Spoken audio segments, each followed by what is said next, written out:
That thing you did 5 years ago that still keeps you up at night? I have news for you. No one else remembers it. But here's the twist. Your brain is literally wired to make you think they do. And it's destroying your life in ways you don't even realize.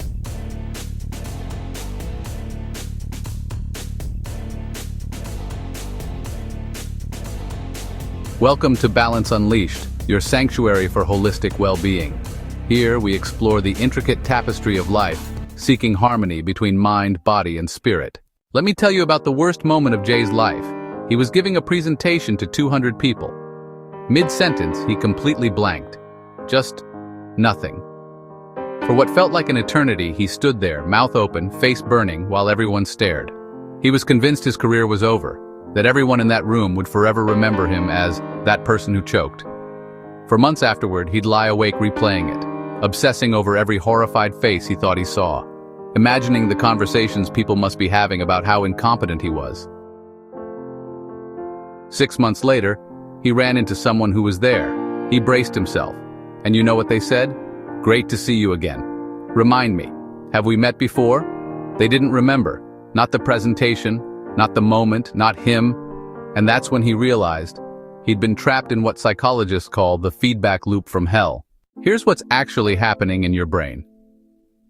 First, the spotlight effect.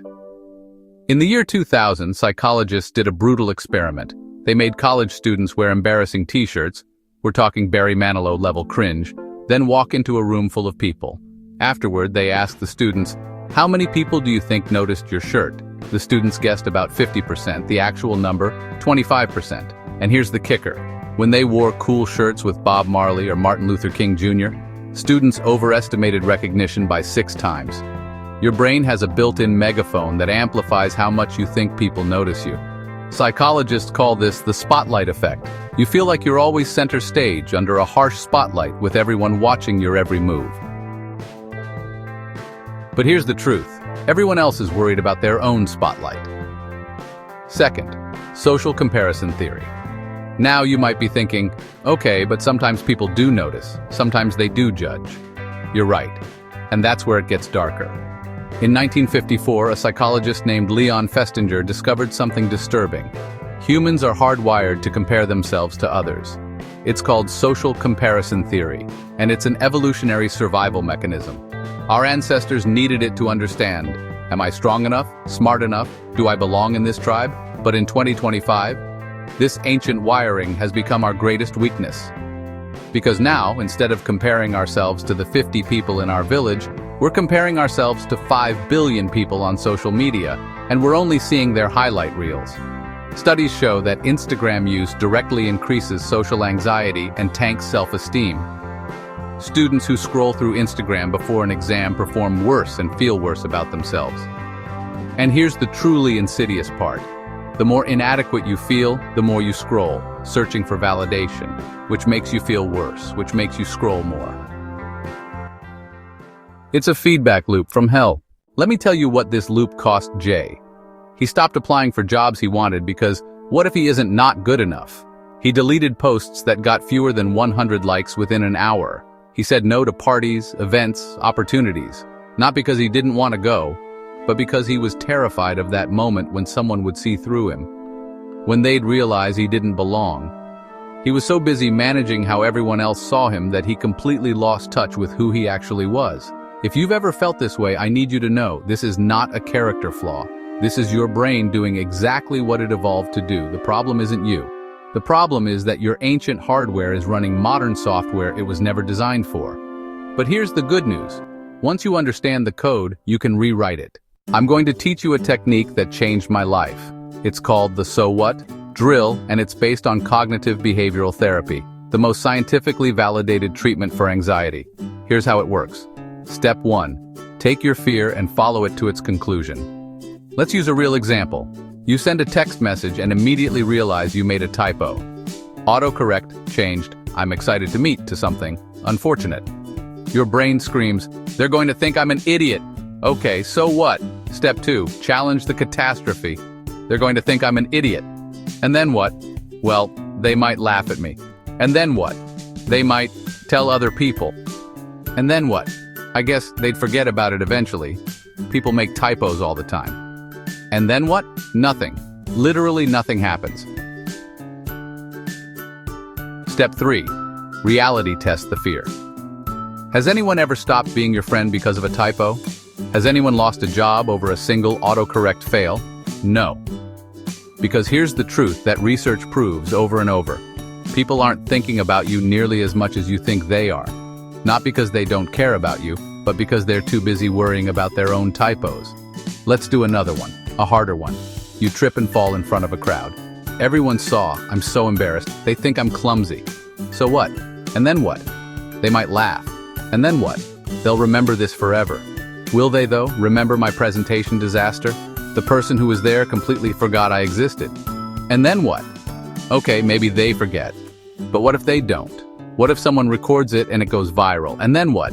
Viral embarrassment videos get replaced in 48 hours. The internet's memory is shorter than yours, and even if it doesn't, so what? I'd survive. It wouldn't actually change my life. There it is. That's the moment of freedom. When you follow the fear all the way to the end, you realize the worst-case scenario is almost never that bad, and even when it is, you're stronger than you think.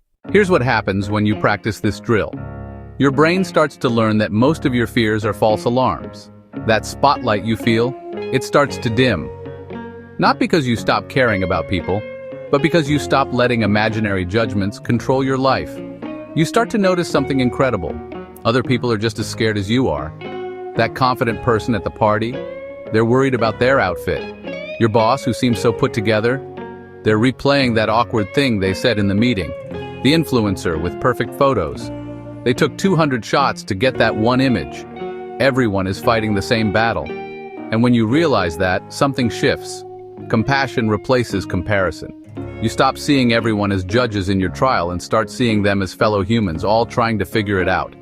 The goal isn't to stop caring what anyone thinks. That's impossible, and honestly, it's not even desirable. We're social creatures. We need connection. The goal is to choose which opinions matter, to care deeply about the people who know you and love you, and to let go of the imaginary criticism from strangers who aren't even thinking about you. Researcher Brené Brown, who spent decades studying vulnerability, found that the people who live the most joyful, creative, authentic lives aren't the ones who never feel judged. They're the ones who feel the judgment, and do it anyway. So here's your homework. The next time you feel that spotlight burning on you, whether it's a mistake at work, an awkward social moment, or a post that didn't get enough likes, I want you to try the so what drill. Ask yourself, and then what? Follow the fear to its conclusion, and watch it lose its power. Then come back to this video and tell me in the comments, what were you afraid of, and what happened when you challenged it? Because here's the thing. The feedback loop from hell only works if you're in it alone. But we're not alone. There are millions of us, all trapped in the same cycle, all believing the same lies our brains tell us. And the moment you share your story, you break the loop, not just for yourself, but for everyone who reads it. That thing you did 5 years ago, no one remembers. That thing you're afraid to do tomorrow, most people won't even notice. And the few who do, they're too worried about their own spotlight to judge yours. It's time to step out of the loop. I'll see you in the comments. Thank you so much for watching until the end. If you found value in this video, please consider subscribing for more content like this. Hit the like button if this was helpful, and share it with someone who might benefit from it. Have questions or suggestions for future videos? Drop them in the comments below. See you in the next one.